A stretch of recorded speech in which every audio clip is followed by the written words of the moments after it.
Hi, everyone. Welcome back to Joy Project. I'm Christa Avampato, and today I am joined by the lovely Mary Talalay. Mary, welcome to Joy Project. Thank you. Glad to be here.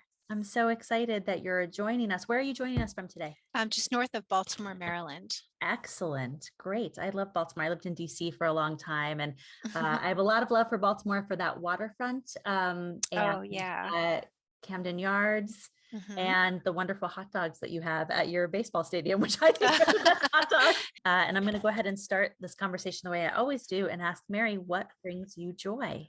I've been fostering animals for about 10 years now, and we've probably hosted at least 200 or more animals. We kind of lost count. We used to like take a picture and have almost like a yearbook.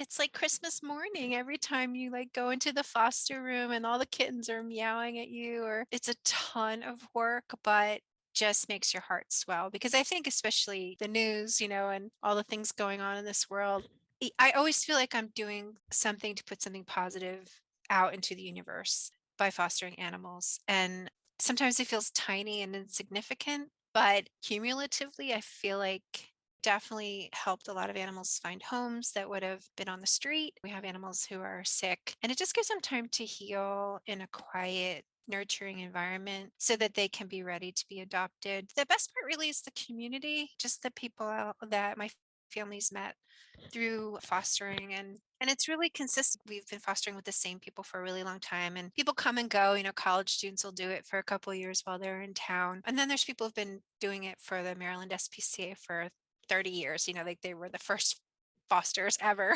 So it's just a great group of a kind, eclectic community, and we just love being a part of it. So we primarily do cats and kittens for the SPCA and then puppies for true rescue. Have you always been an animal lover? Since minute one. I'm from a really big family. I'm the youngest of seven. We always had a zoo as well. We had every little hamster and parakeets and exotic animals like chinchillas. And I just grew up around a lot of animals, and it would feel strange to me not to have animals in the family. And do you have animals of your own that are yours in addition to the fosters? We have two dogs and a cat, all rescues, obviously. The cat was actually a foster, and they call it foster failing. We call it foster winning. We had no intention of keeping a cat ever. My husband's not wasn't a big fan, and now they're the best of buddies. We have a dedicated large bathroom in our basement. It has a big window, so it gets a lot of sun, and that we call our foster room. It's tiled, so it's easy to clean. And is that because you want to keep the foster animals separate from your own animals? Is that why you have a separate space set up for them? It depends on the situation. A lot of times we tend to get sick Mm, cats, and that might be something mild where it's really we're doing some evaluation, like they might have a cold, upper respiratory infection. My animals, as they age, my permanent animals, they are a little less receptive to having a stranger in the house. So it's all, even if we did a meet and greet, it would be supervised, brief, and everyone would have a safe exit. When we foster puppies, I have a dog named Rosie, and she's a black lab pointer mix, and she's like a nanny. So we let her meet them. Sometimes she'll give them a little lesson on manners if they get a little too grabby, but she'll run with them and play with them. And again, it's always supervised and it's always safe. She's allowed to interact. My other two pets aren't really very interested in being hospitable. We find that really funny because the cat, her name's Thumbelina, she was our foster. And now when we have cat fosters or kitten fosters, she's just downright rude. Like she's lost all her empathy. I also have a rescue dog who's 12 and a half. I got him when he was a year old. He's a dachshund named Phineas, and I love him so much. And originally, I had thought I was going to foster him. And my friends were like, "Are you kidding me? You're going to meet this dog?" No, no, no. Like, I'm really going to foster him. I have a very busy life. I travel a lot. I had all these reasons of why I could not adopt a dog full time. And I swear to you, it was like not even 30 seconds. He like wiggled his little self out into the lobby of the rescue organization where I got him. And I was like, oh my God, that's my dog. It was this very heart-centered Mhm. reaction that there was no way that I was ever going to be able to be without this dog. And of course, then like I changed my whole life. I like I redid everything to accommodate this dog. Now I've had him in September. It'll be 12 years that I've had him. And he's just like my best little Aw. buddy. What do you say to people who say, "Oh, I just don't know if I could take care of an animal and then give that animal to somebody else?" So my daughter's a senior in high school now, and she's been doing this with me since she was 8 or 9. We wanted to find a loophole in volunteering where, because she was too young to work at a shelter for many reasons. I think the age is actually 18 where you can physically work in a shelter, but she's as much of an animal lover as I am. And so the loophole was fostering, that we could bring the animals to our home. And she's learned along the years caring for them, training them. A lot of times I'm the one who has to deliver the meds. I'm the bad cop, she's the good cop. So they all fall in love with her. And she wrote her college application essay on how do you let them go? Because that's a question that we get all the time. And it's a beautiful essay, and it's all about how much we learn from the animals. She's taking an AP bio class and wants to study biology. So, but it really is that you know what you're getting into when you take them. You know that they are here for, you know how people say you're here for a reason or a season. They're here for a season with us, whatever that means. That could be, a long weekend we've had animals, or could be a couple months. We know that we're their bridge from not being in a scary, stressful shelter situation to someone's home. That transition is so important. That kind of shut down, that quiet, that just being able to breathe, know that they have someone who loves them and feeds them and meets their medical needs. And we're readying them for their next step. And we want to set them up completely for success. And that's our job. Are there certain ones that really come to mind for you? I mean, there's definitely some that are harder than others, trust me. I think the ones we remember the most, because we have the most contact with, once we've adopted to family members and friends, where we get regular updates and we see them. We had 3 kittens right at the beginning of COVID when everything shut down and the shelter needed to clear out. So all of a sudden, my daughter finds herself homeschooling, like she's on video all day. And it turns out it was the perfect time to be a foster, because all of a sudden I didn't have to go to my office at the university and she didn't go into school. And so we just took batch after batch after batch out of a batch of 3 kittens, one whose name was Jake from State Farm. Um, and the other two, I can't remember, like Pixie and Boo. Two of them, my brother had just lost a dear pet and he adopted 2 of them. But these 3 were so fun and the most bonded, like enjoyable kittens, and we needed them as much as they needed us at that time, because that was the beginning of COVID. No one knew what was going on and it was really scary. You're kind of scared to just go grocery shopping, but to know that you were doing something good, and then also they were a great comfort to us, and then the bonus of having a family member adopt them, it was just like win win win win win, all kinds of wins. We're babysitting a cat whom we fell in love with, named Gerald. Luckily, we had been watching him for Mhm. another foster who had gone away for a week, and we just fell in love. He's like a little man. He's like Mr. Rogers. He should have like a little cardigan, a little bow tie, just this adorable orange and white cat. He just was like a gentleman. I can't even tell you, like the personality was just, it just came through us. He doesn't have thumbs, but you know what? He'd hold the door for you if you were coming, or he'd help you carry your packages. This foster ended up foster failing with him, and we were really nudged them to Mhm. do it. He needs you. He's perfect. So we get to watch him every so often. So he's going to come visit us for a week next. Do you have any advice for people curious about becoming a foster? You can make it as big of a commitment as you want to. So some people are afraid to do it because they think it's long term and, they have a lot going on in their lives. But sometimes, we have fosters who can't commit for a long period of time. But what they do is, like, if another foster is going on a vacation or wants to go away for a weekend, you can kind of do little spurts and little bites. You don't have to say, all right, I'm in for 3 months. You can take a kitten, you can take 2 kittens, you can take 5 kittens. It's really up to you and your lifestyle. And I think you find, like, once you've done your first batch, you're like, just waiting for the next one. Like you sort of, it's like potato chips, like you just want to keep going. And I miss when we were traveling a fair bit when my daughter was looking at colleges in the fall, and I couldn't commit to taking a foster, but we did a lot of like little short-term ones to help other fosters out. That was great. And then in the winter, we can take Cat that maybe needs to be somewhere for a month or two because we're not traveling. I just met this really cool person too through the Maryland SPCA, and we watched one of her fosters for her, but she's a traveling nurse.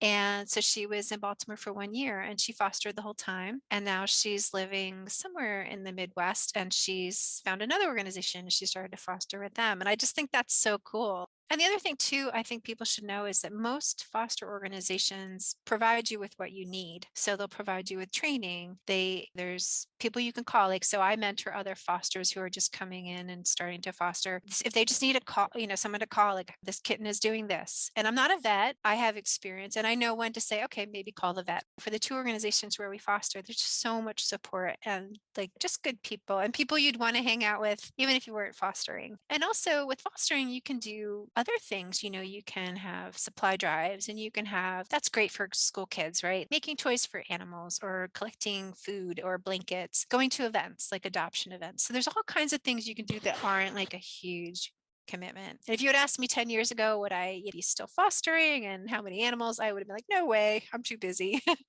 Here I am. So it really is a source of joy. And like I said, like if I can get sucked into the news and just like feel hopeless and helpless, and this again makes me feel like I'm putting positivity out into the world. This idea of community, because I had not thought about fostering animals that way. Like I thought about it as the person getting the animal and that relationship, Mhm. but I hadn't thought about, oh, this whole community of fosters, mentoring new fosters, supporting one another. If something does come up and somebody has to go out of town or somebody has to be away, and being able to be there to be that support and that help for them. So I hadn't thought about the human community aspect, which is so fascinating.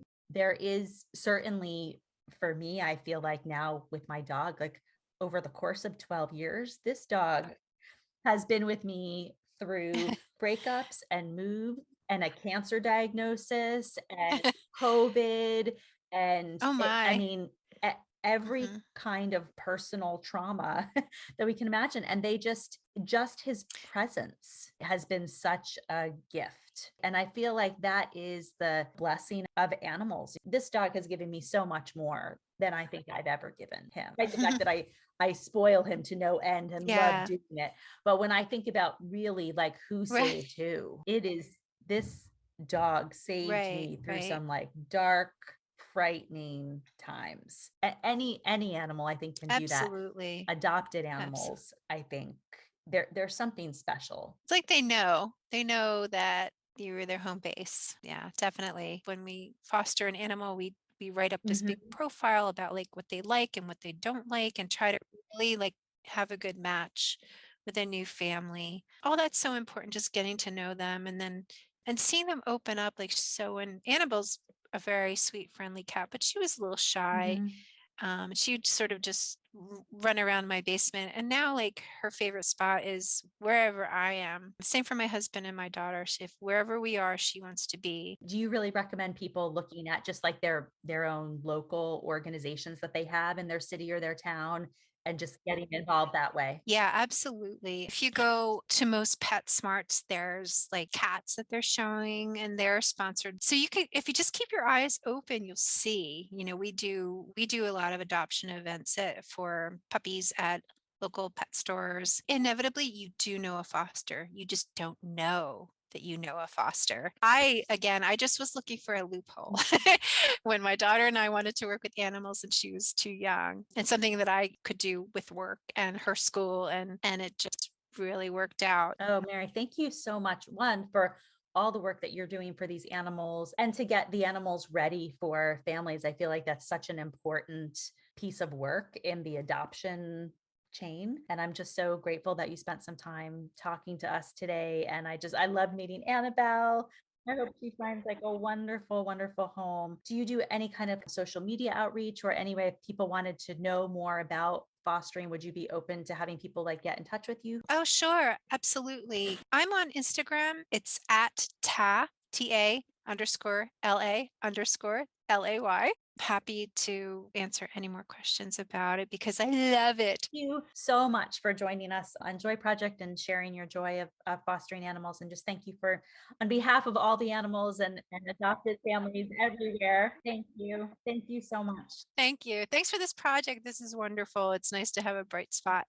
Yes. Yes. Thank you so much. As a mom of a rescue dog and an animal lover, this episode warmed my heart. It got me excited about fostering, something I wasn't sure I could ever do, and I hope it got you excited about it as well. Best Friends Animal Society is one of my favorite animal rescue nonprofits. They are incredible advocates for pet adoptions and fostering, and they have loads of resources for those of us who want to learn more about becoming fosters. From online courses and care manuals to videos, podcasts, and their foster programs playbook, they're a fantastic resource for would-be, new, and experienced fosters.